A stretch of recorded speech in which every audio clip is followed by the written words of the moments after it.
Fresh Morning. Fresh Morning.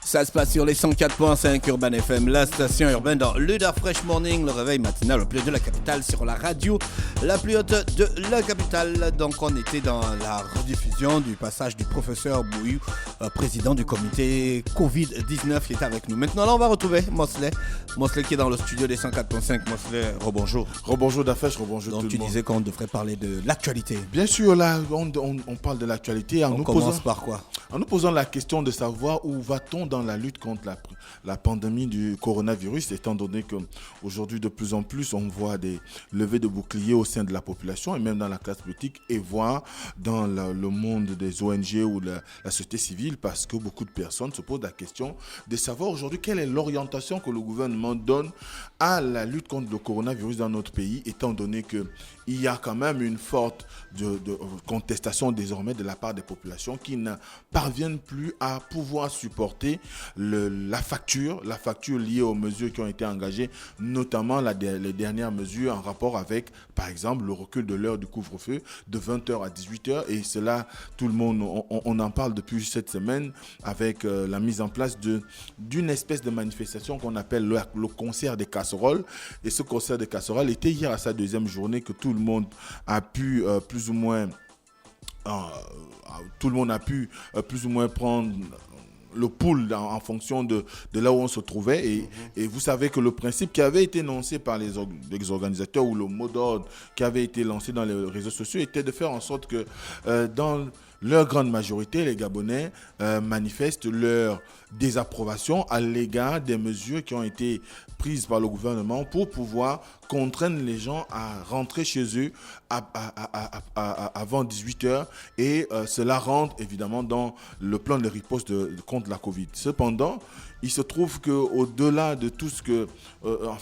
en tenant compte de tout ce qui a été dit déjà depuis ce matin par Gina, avec la situation des commerces et tout le reste, il se trouve que quand on regarde bien aujourd'hui, la population, dans sa grande majorité, ne refute pas le fait qu'il y ait le coronavirus au Gabon. Elle se retrouve dans une situation où elle manque de ressorts, des ressorts qui lui permettent de lire à travers les décisions prises par le gouvernement désormais qu'il y a un besoin pour l'État de pouvoir les accompagner à supporter au mieux cette situation qui est quand même difficile parce que quand on prend la question des transports comme Gina l'a si bien développé ce matin, on se rend bien compte qu'il est difficile aujourd'hui à partir d'une certaine heure de pouvoir solliciter, du moins de pouvoir prendre un transport en commun, en l'occurrence que ça soit un taxibus ou encore une berline qui fait office de taxi. Et à ce moment-là, ceux qui arrivent quand même à les avoir, ce sont des gens qui font des offres, qui désormais sont pratiquement démentiels. Vous allez avoir des gens qui vont d'un trajet, par exemple, centre-ville, on va dire IAI, qui vont proposer 2000 francs. C'est quand même énorme. Si vous avez quelqu'un qui est, je ne sais pas, à planton dans une administration et qui a une organisation journalière qui lui permet de dépenser seulement 1500, avec cette mesure, eh bien, il se retrouve à pouvoir serrer encore un peu plus sa ceinture, c'est-à-dire qu'il va faire fi d'un certain nombre de dépenses qui sont essentielles, par exemple se nourrir ou encore assurer le quotidien ou avoir une petite épargne au cas où un de ses enfants serait malade, ce genre de choses.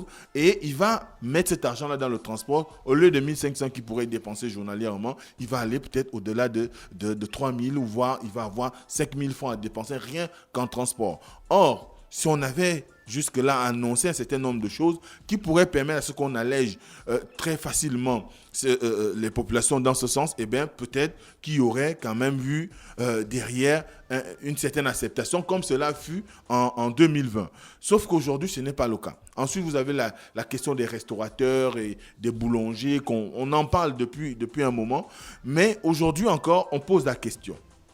Parce que c'est aujourd'hui qu'on doit savoir si effectivement, le gouvernement entend donner un visage humain quand même à cette lutte contre le coronavirus, étant donné que les populations, elles sont pratiquement dans une posture où elles n'entendent pas arrêter leur concert des casseroles, elles n'entendent pas mettre un terme à ce mouvement des casseroles. Je crois que hier, d'après ce qui nous a été rapporté, il y aurait eu des échauffourées entre les forces de défense et de sécurité dans les quartiers, parce qu'il y a certaines personnes qui, au-delà de ce qui avait été annoncé premièrement, qu'ils manifesteraient soit devant leur maison ou à la terrasse, aux terrasses de leur maison ou au balcon, mais certains ont quand même fait le choix d'aller dans la rue et pouvoir manifester.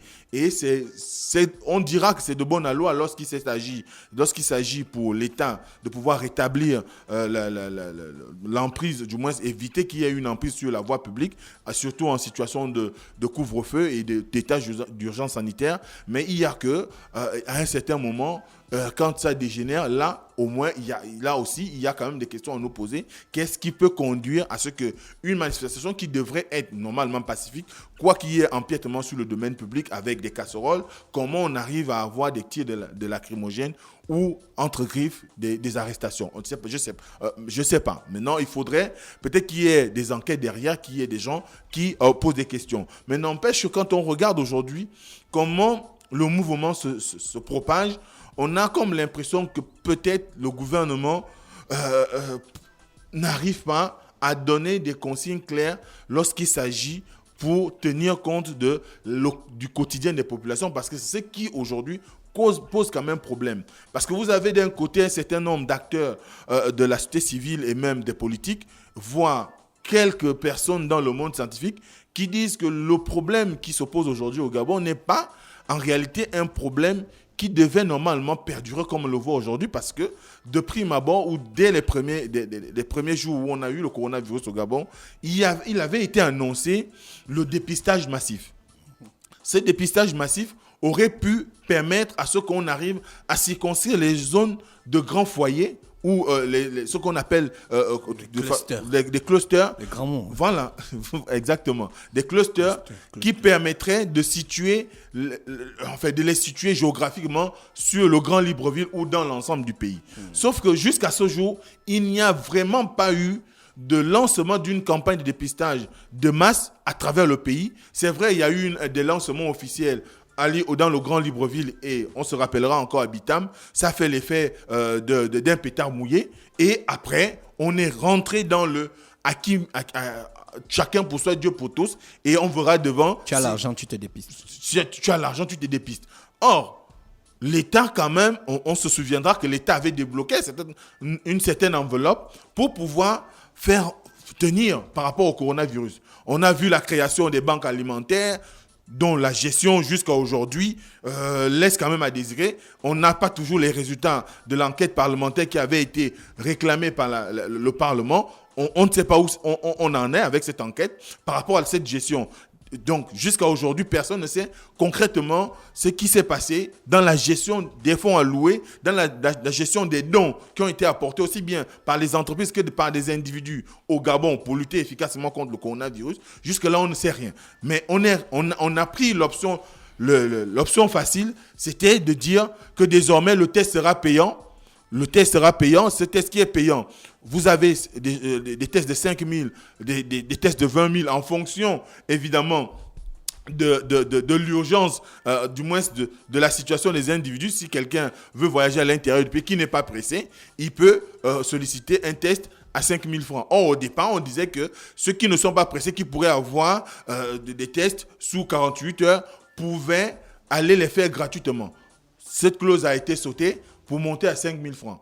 Si vous êtes dans l'urgence et que vous voulez avoir le test immédiatement après avoir eu à faire le prélèvement, vous devez débourser 20 000 francs. Mais cela a un coût, parce que non seulement il y a le coût financier, mais il y a aussi le coût social. Comment on va demander à des gens qui n'ont pas d'emploi ou qui souffrent dans leur secteur d'activité, qui aujourd'hui tirent le diable par les cornes, par la queue, pardon. S'il te plaît, laisse les cornes du diable. Voilà, qui tirent le diable par la queue pour pouvoir qu'ils soient en mesure de débourser 20 000 ou 5 000 francs. Et surtout que le test aujourd'hui a une durée de d'une semaine, alors qu'auparavant, c'était une durée de 14 jours. Donc là aussi, ça pose problème parce que... Mais le professeur qui est passé hier a dit de ne pas... Dans cette situation, il ne faut pas s'exposer aussi, Mosley. Oui, mais... Il y a des mesures individuelles, des mesures simples qui permettent de ne pas contracter, de ne pas se choper le corona. Je suis d'accord avec toi. Mais Dafresh, si on regarde bien aujourd'hui, le peuple gabonais, on ne peut pas l'accuser de ne pas avoir fait montre de résilience. Le peuple gabonais a réussi quand même à s'adapter. Tu as les statistiques. Quand tu dis ça, le peuple gabonais, tu viens là, tu fais les choses politiques. Le peuple gabonais. Tu as les preuves. J'ai pas fait de Le gouvernement j'ai pas fait d'enquête. Il y a de l'incivisme auprès des populations. Toi, tu viens de dire le peuple. C'est quoi gabonais. l'incivisme dont parle le gouvernement? Il y a beaucoup de gens qui ne portent pas bien leur masque. On n'a pas besoin d'être dans le gouvernement pour voir s'il suffit de circuler dans la rue. Nous-mêmes, on observe ça. Bien sûr, on parle de ces masques-là. C'est aussi une question essentielle. Oui, c'est une les question. masques, on se rappelle qu'on a eu à offrir au Gabon. On ne parle pas d'offrir, on dit le port. Oui. Le port. Pourquoi tu changes? J'y arrive. On laisse le côté offrir. On te dit, arrive. tu as le masque, mais tu ne le portes pas bien. J'y arrive. Moi, je vais faire preuve d'honnêteté à des moments. Je suis honnête. Du moins, je m'évertue à être honnête. Mais ce qu'il faut dire aujourd'hui, c'est que il n'y a pas un endroit aujourd'hui où vous allez croiser quelqu'un dans un établissement qui requiert une présence importante de personnes, où vous n'allez pas trouver des gens avec des masques quand même sur le nez ou au-dessus du nez.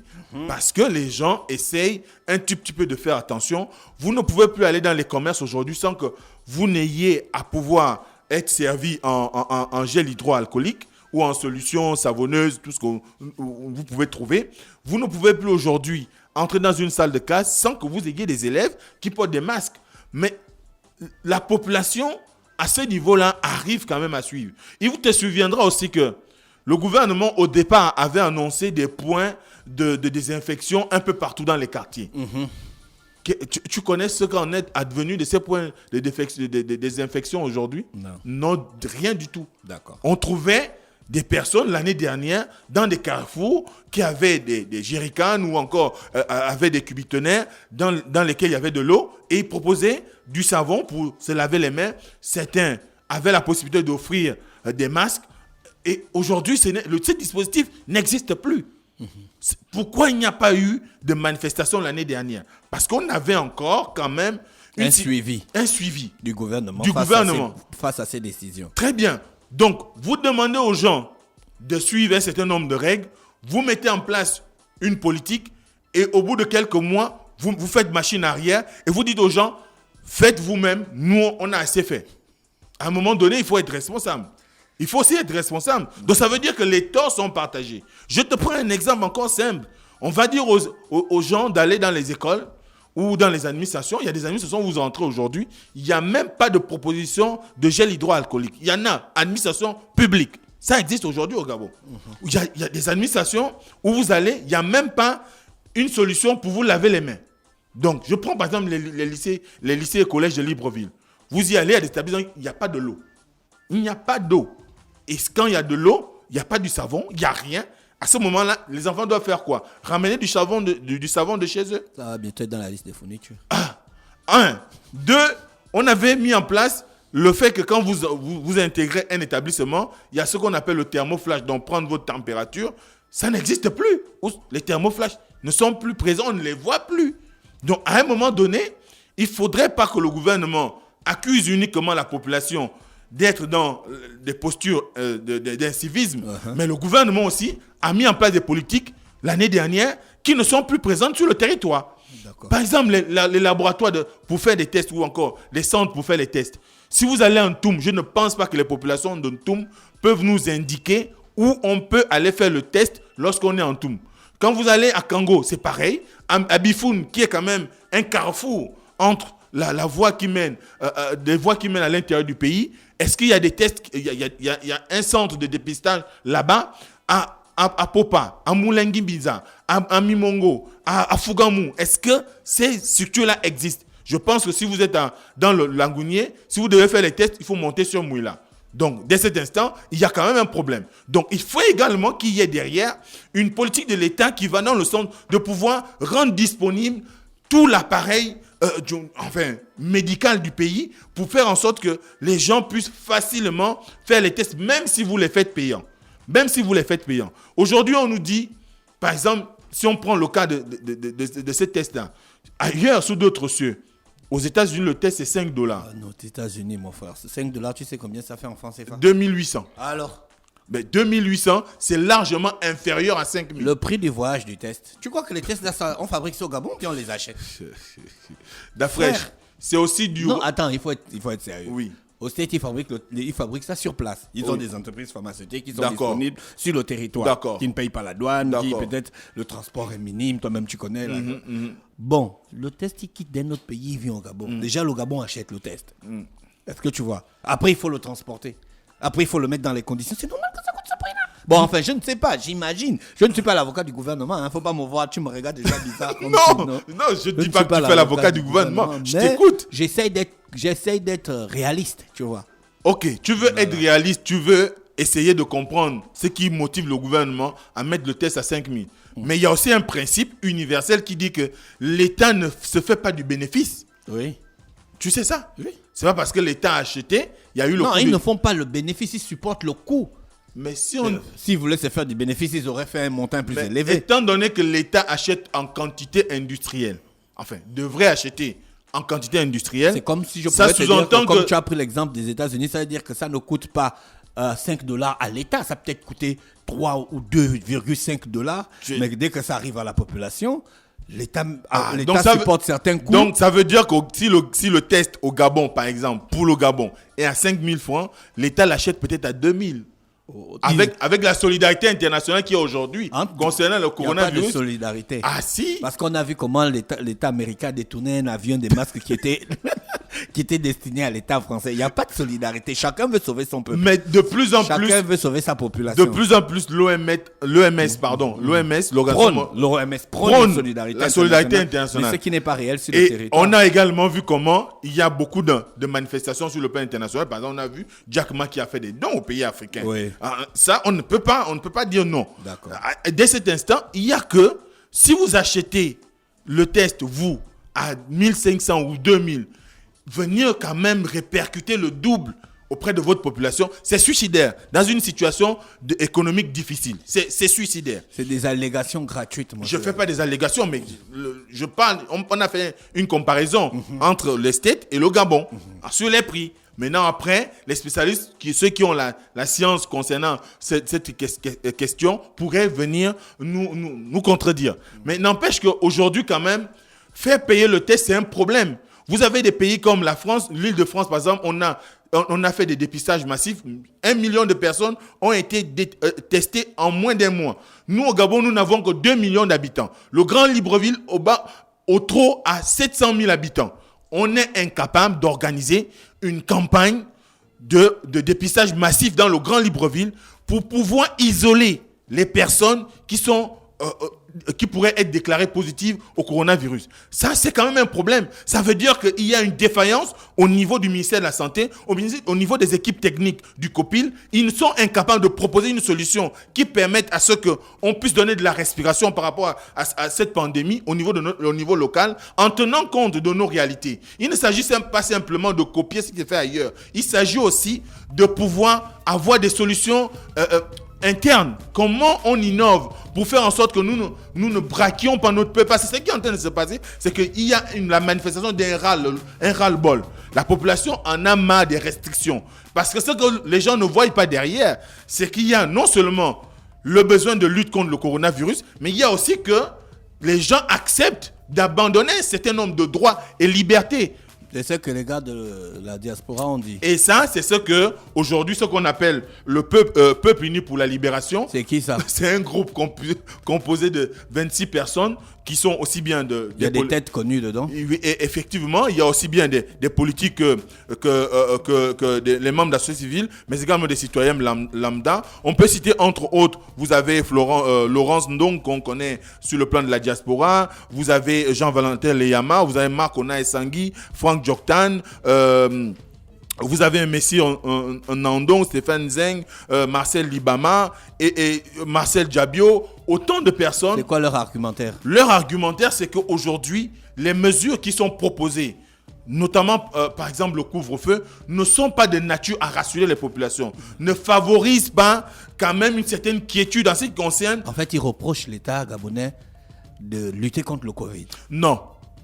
Ils disent que les mesures... Ils ont proposé quoi comme mesures? Les mesures sont drastiques. Eux qui vivent à l'étranger, qui sont dans la diaspora et autres, ils ont proposé quoi comme solution? Ce qu'ils proposent... On se balade sans les masques. Non, on se balade à toute heure. On ouvre les boîtes.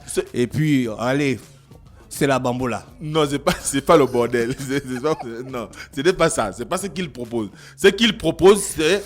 Il va faire conclure les 10 heures. Oui, ce qu'ils proposent, c'est de pouvoir offrir une stratégie de lutte, un plan de riposte qui soit à visage humain. Je le répète ici depuis le début de la semaine, il faut un plan de riposte à visage humain. D'accord. Pourquoi à visage humain? Parce qu'il y a des situations dramatiques que nous sommes en train de vivre dans les quartiers où vous avez des gens qui n'ont plus de revenus. Ils sont obligés de courir de parent en parent chaque fin du mois pour pouvoir s'acquitter de leurs devoirs de père ou de mère. À ce moment-là, la précarité n'a pas de nom. La précarité n'a pas de parti politique. La précarité n'a pas de visage. Elle, quand elle explose, elle explose. Et Il y a un conseil des ministres. Tu penses que ces questions vont être débattues aujourd'hui? On espère que, parce que d'ailleurs ce conseil des ministres est convoqué pratiquement en catimini, étant donné qu'il a été annoncé que hier, c'était pas... Sur la direction, Ce sera conduit sur la présidence du chef de l'État, comme à l'accoutumée. Et évidemment, on espère que ces cris de la population seront entendus lors de ce conseil des ministres. Parce qu'après tout, au-delà du gouvernement, celui qui est comptable devant la population, c'est le chef de l'État. Donc en convoquant ce conseil des ministres, il a le devoir de faire entendre la voix du peuple et de proposer quelque chose de nouveau qui permette à ce qu'il y ait une accalmie dans les quartiers pour éviter qu'on soit toujours dans une situation où les gens vont vivre des situations dramatiques. La déshumanisation est en train d'arriver dans notre pays. La pauvreté ne fait pas de cadeau. Donc à un moment donné, c'est aussi son bilan qui sera attaqué. Donc il faudrait qu'à lors de ce conseil des ministres qui va se tenir à 10h30 là, à partir de 10h30, qu'on ait au sortir de là des propositions concrètes qui permettent de satisfaire aussi bien les populations, les opérateurs économiques, mais également la lutte contre le Covid. Tout en restant dans des mesures de lutte efficaces contre le coronavirus. Merci Mosley qui est avec nous ce matin. Il est exactement 10h dans notre émission matinale et musicale. Voici l'horoscope des auditeurs avec René Ruth. René Ruth, bonjour. Start Fresh Morning.